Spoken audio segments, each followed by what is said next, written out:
प्रधानमंत्री नरेंद्र मोदी शुक्रवार को नई दिल्ली में वर्ल्ड फूड इंडिया 2023 के दूसरे संस्करण का उद्घाटन करने वाले हैं। प्रधानमंत्री कार्यालय की एक आधिकारिक विज्ञप्ति के अनुसार मेगा इवेंट का उद्घाटन प्रगति मैदान के भारत मंडपम में किया जाएगा। प्रधानमंत्री इन समूहों को मजबूत करने के प्रयास में स्वयं सहायता समूह के 1 लाख से अधिक सदस्यों को प्रारंभिक पूंजी सहायता प्रदान करेंगे। विज्ञप्ति में कहा गया है कि बेहतर पैकेजिंग और उच्च गुणवत्ता वाले विनिर्माण के साथ ये समर्थन एसएचजी को बाजार में उच्च कीमतें प्राप्त करने में सक्षम बनाएगा।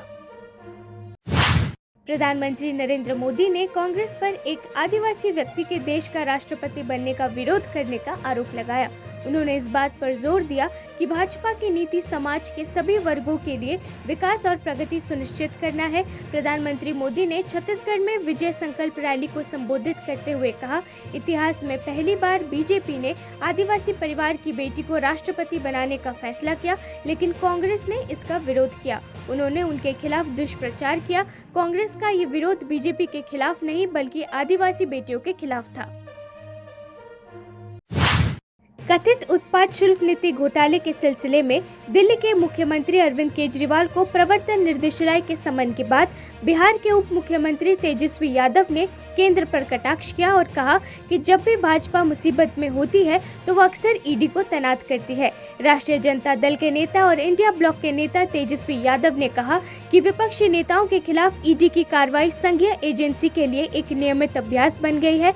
यादव ने कहा, ये ईडी की दैनिक दिनचर्या है। जब बीजेपी फंसती है, ईडी को आगे करती है।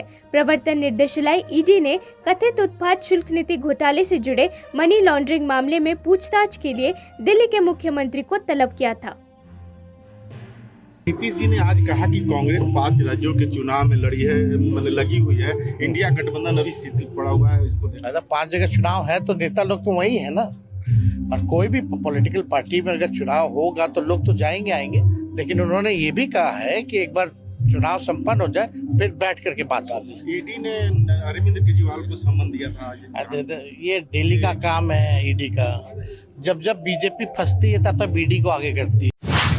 इजराइल हमास युद्ध के बीच India Middle East Europe economic corridor IMEC के भविष्य पर फिनलैंड के स्थायी राज्य सचिव जूका सलोवारा ने कहा कि ये एक दीर्घकालिक परियोजना है और इसमें तर्क है। इसके अलावा उन्होंने अपना विश्वास दिखाया और कहा कि परियोजना में बहुत सारे वादे हैं। उन्होंने कहा, ये एक दीर्घकालिक परियोजना है और परियोजना में तर्क है, इसलिए मुझे विश्वास है कि कनेक्टिविटी परियोजनाओं में काफी संभावनाएं हैं। विशेष रूप से प्रौद्योगिकी पर भारतीय जरूरतों और फिनिश विशेषज्ञता के बीच एक अच्छा तालमेल खोजने की काफी संभावनाएं हैं। मैंने पहले ही डिजिटलीकरण का उल्लेख किया है, लेकिन फिनलैंड में नवीकरणीय ऊर्जा एक बड़ी चीज है। उदाहरण के लिए बायोफ्यूल्स और चक्रीय अर्थव्यवस्था। फिनलैंड में भारतीय प्रवासियों की संख्या बढ़ रही है। कई भारतीय IT क्षेत्र में और प्रौद्योगिकी के क्षेत्र में अग्रणी भूमिका निभा रहे हैं। Is Israel's right to security and right of the Palestinians for their state. But we are, of course, far from that. And now, what is important is, of course, ensuring that the protection of civilians in the conflict. That's a long-term project. So, and there is a eminent logic in the project. So, I'm quite confident that that's something among the connectivity. 2 नवंबर 1990 वो दिन था जब अयोध्या की धरती car सेवकों के खून से लाल हो गई थी। हालांकि अब उन आत्माओं को शांति मिल गई होगी, क्योंकि 22 जनवरी को राम मंदिर का भव्य उद्घाटन होने जा रहा है। बलिदान दिवस के अवसर पर ANI से बात करते हुए गंगा महासभा के महासचिव स्वामी जितेंद्र आनंद ने कहा, उनकी आत्मा की शांति, सनातन धर्म की बहाली और केंद्र में सनातन सरकार यानी मोदी सरकार की वापसी के लिए करीब 1200 साधु संतों ने वाराणसी में बाबा विश्वनाथ के मंदिर में भव्य तरीके से रुद्राभिषेक किया। विश्व हिंदू परिषद और गंगा महासभा के तत्वावधान में रुद्राभिषेक का आयोजन किया गया था। उनके आत्माओं के मोक्ष के लिए पुनः केंद्र में और सनातन सापेक्ष सत्ता की वापसी सुनिश्चित कराने के लिए और राष्ट्र की एकता और अखंडता की रक्षा के लिए आज रुद्राभिषेक विश्वनाथ जी के परिसर में संपन्न हुआ। एक मैसेज भी है सनातन विरोधियों के लिए। सीधी सी बात है, शुरुआत हमने तो की नहीं है, आगाज आपने किया है, अंजाम तक हम पहुंचाएंगे और पूरा इन मुद्दों पे पूरा हिंदू समाज एक है, इसी बात का मैसेज देने के लिए विश्वनाथ के दरबार से ये उद्घोष हो रहा है। ये जो है हमारे सनातन धर्म पर जिस प्रकार से समय समय पर लोग कुठाराघात कर रहे हैं, ये संस्कृति संसद का आयोजन 4 दिवसीय किया गया है। आज बाबा विश्वनाथ धाम में एक महारुद्राभिषेकम का आयोजन किया गया, जिसमें देश के 1200 संत उपस्थित हुए हैं। और 2 नवंबर 1992 को जो राम मंदिर के आंदोलन में हमारे जिन महापुरुषों ने अपने बलिदान दिए हैं, उस भव्य दिव्य राम मंदिर के नवनिर्माण की तिथि घोषित हो चुकी है और उसका जो है बहुत जल्दी ही अभिषेक होने वाला है। उसी निमित्त उन कार सेवकों की आत्मा को शांति मिले, इसी निमित्त ये महाअभिषेकम किया गया है कि जितने भी लोगों ने अयोध्या में राम मंदिर के निर्माण के राष्ट्रीय राजधानी में हवा की गुणवत्ता लगातार खराब होने के कारण दिल्ली में प्राथमिक विद्यालय अगले 2 दिनों तक बंद रहेंगे। ये घोषणा दिल्ली के मुख्यमंत्री अरविंद केजरीवाल ने अपने आधिकारिक एक्स हैंडल पर की। वायु गुणवत्ता प्रबंधन आयोग ने नई दिल्ली के लिए ग्रेडेड रिस्पांस एक्शन प्लान के 3रे चरण को लागू किया है। ये निर्णय आज यहाँ राष्ट्रीय राजधानी में आयोजित ग्रैब के तहत उप समिति की बैठक में लिया गया। सफर इंडिया के अनुसार शहर का AQI 29 अक्टूबर से बहुत खराब श्रेणी में है।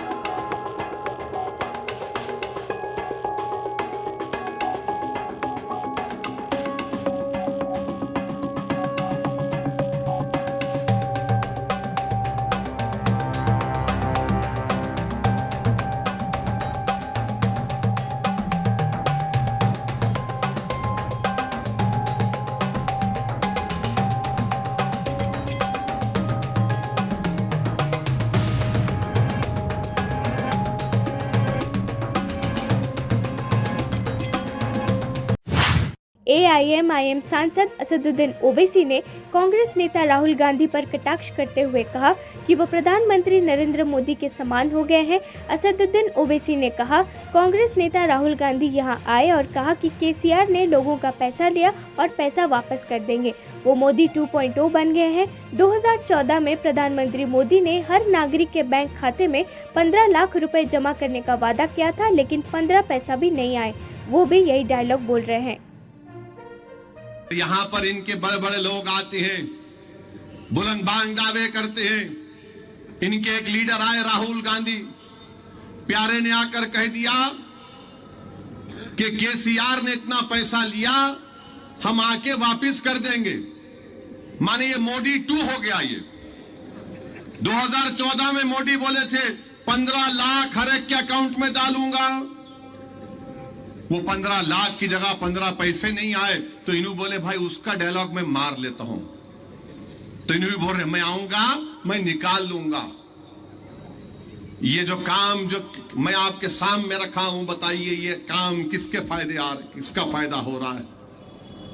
किसके बच्चे पढ़ रहे हैं? गरीबों के बच्चे पढ़ रहे हैं। उन गरीबों के बच्चे पढ़ रहे हैं जिनके माँ बाप। हमास के साथ युद्ध के बीच इजरायल का समर्थन करते हुए अमेरिका के विदेश मंत्री एंटोनी ब्लिंकन ने कहा, इजरायल के पास अपनी रक्षा करने और ये सुनिश्चित करने का अधिकार और दायित्व है कि जो हुआ वो दोबारा ना हो। कोई भी देश अपने नागरिकों का कलेआम बर्दाश्त नहीं करेगा। हम इसके पीछे खड़े हैं, लेकिन लोकतंत्र होने के नाते अमेरिका और इजरायल की जिम्मेदारी है कि वो नुकसान के रास्ते में फंसे नागरिकों की रक्षा करे। हमास अपने लड़ाकों, हथियारों और गोला बारूद को हॉस्पिटल, स्कूल और मस्जिदों के नीचे रखता है। इससे ये अविश्वसनीय रूप से चुनौतीपूर्ण हो जाता है, लेकिन हमें उसे जिम्मेदारी के लिए आगे आना होगा और हम उन ठोस कदमों के बारे में बात करेंगे जो पुरुषों, महिलाओं और बच्चों को नुकसान को कम करने के लिए उठाए जाने चाहिए। गाजा और ये कुछ ऐसा है जिसके लिए अमेरिका प्रतिबद्ध है। Civilians. So we stand behind that, and we stand behind the proposition. But as democracies, the United States, Israel, other democracies have a responsibility to do everything possible to protect civilians who may be caught in harm's way. And this, again, is a crossfire, quite literally, of Hamas's making. The fact that it cynically and monstrously, deliberately has people, men, women, and children as human shields puts its command posts, puts its leadership, puts its fighters, puts its weapons, puts its munitions underneath hospitals or even inside them, schools, mosques, makes this incredibly challenging. But we have to rise to that responsibility. And so we will be talking about concrete steps that can and should be taken to minimize harm to men, women, and children in Gaza. And this is something that the United States is committed to. I'm not going to get into the details here, but it's very much on the agenda. Mumbai के Wankhede stadium पर भारतीय team ने श्रीलंका को 302 रनों से हराकर world cup 2023 के semifinal में जगह पक्की कर ली है और इसी के साथ अंतिम 4 में पहुंचने वाली पहली टीम बन गई है। मुंबई के वानखेड़े स्टेडियम में भारतीय टीम ने श्रीलंका के खिलाफ 8 विकेट पर 357 रन बनाए। एक बार फिर भारतीय तेज गेंदबाजों ने श्रीलंका टीम की कमर तोड़ दी। भारत की पेस बॉलिंग के खिलाफ शुरुआत में ही श्रीलंका ने हथियार डाल दिए और 55 रनों पर सिमट गई, जो वर्ल्ड कप इतिहास में श्रीलंका का सबसे छोटा स्कोर है। एक बार फिर मोहम्मद शमी और मोहम्मद सिराज ने मिलकर 8 विकेट चटकाए। वहीं भारत के लगातार 7वीं जीत पर प्रशंसकों में काफी उत्साह देखने को मिल रहा है।